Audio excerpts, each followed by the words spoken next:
besar melawan judi online.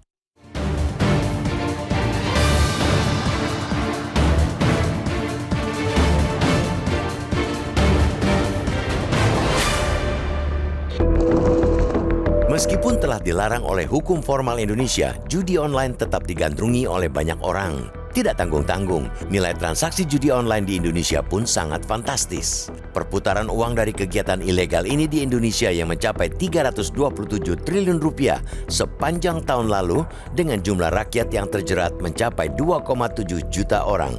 Sedangkan nilai transaksi judi online di 3 bulan awal tahun ini tidak kalah mencengangkan, yakni mencapai 100 triliun rupiah.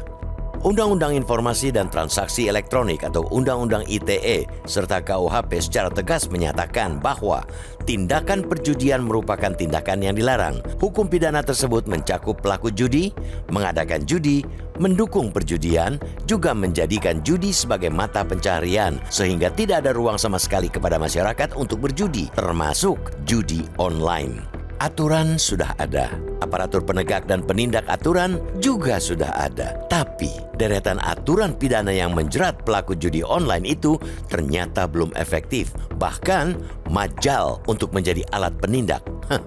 Faktor utamanya kebutuhan masyarakat yang berpadu dengan akses yang sangat mudah didapatkan. Kondisi masyarakat yang terjepit secara ekonomi sehingga mengambil langkah tidak logis dan instan untuk menghasilkan uang banyak ditemui. Kedua, akses judi online yang sangat mudah didapatkan melalui ponsel maupun perangkat digital lainnya juga faktor penting mengapa judi online tak kunjung bisa dihentikan. Bahkan, beragam situs judi online sangat mudah berkamuflase untuk menutupi kedoknya, termasuk akses melalui layanan perpesanan seperti Telegram, kerap jadi sarang praktik ilegal ini. Ketika dua faktor tersebut tidak bisa diberantas bersamaan dan secara simultan, maka bisa dipastikan praktik ilegal judi online bakal terus menjamur. Tidak ada gunanya memblokir akses dan men-take down situs judi jika persoalan di hulu, yakni kebutuhan ekonomi masyarakat, tidak dibenahi.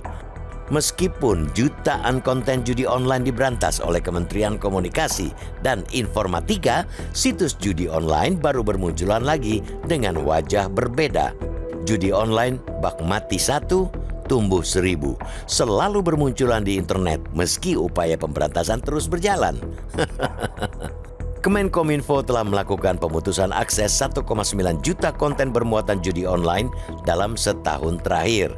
Selain itu, Kemenkominfo juga telah mengajukan penutupan 555 akun e-wallet yang terkait dengan judi online kepada Bank Indonesia selama periode 5 Oktober hingga 22 Mei 2024. Lalu, pengajuan pemblokiran lebih dari 5.300 rekening bank terkait dengan judi online kepada Otoritas Jasa Keuangan atau OJK sejak September tahun lalu hingga 22 Mei 2024. Namun, tanpa mengatasi persoalan utama, Kominfo hanya akan disibukkan untuk mengulangi penertiban-penertiban serupa tanpa bisa benar-benar membabat habis ekosistem judi online.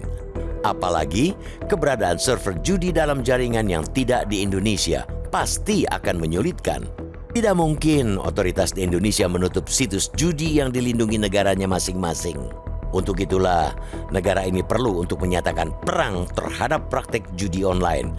Perang yang serius yang menempatkan judi online sebagai musuh bersama untuk diberantas hingga ke akar-akarnya. Rencana untuk pembentukan gugus tugas pemberantasan judi online yang telah disepakati dalam rapat kabinet mestinya segera dijalankan. Tugasnya tentu bukan hanya dari aspek teknologi, juga harus dari sisi sosial dan ekonomi untuk mengkondisikan ekosistem judi online tidak mampu menjerat masyarakat. Yang tidak kalah penting, gugus tugas itu tidak boleh sekadar pemadam kebakaran yang bersifat sementara. Dia harus mampu menghilangkan judi online hingga ke akar-akarnya. Jadi, bukan lembaga suam-suam kuku yang hangat sebentar lalu ambyar.